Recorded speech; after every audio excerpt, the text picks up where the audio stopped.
Hi guys, welcome to my vlog. So today we are gonna go to Akasha Food Park with my cousin and my tita. Let's go! So we are going down.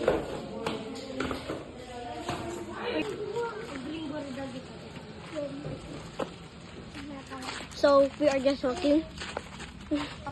So the one that's bigger is my cousin.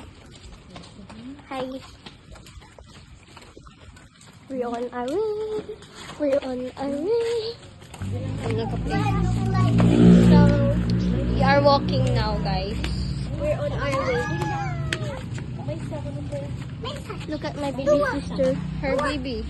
Sister. Her baby sister. We are so close to the Akasha, guys. Now we are now at Akasha. Yeah.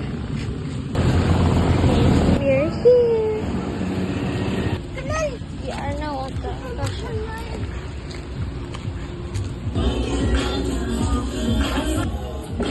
Guys, now we arrive at Akasha Food Park. Look. So this is our video burger. We are waiting for our orders, guys. But my cousin is right there. And I'm alone here. So guys, we are waiting for our order.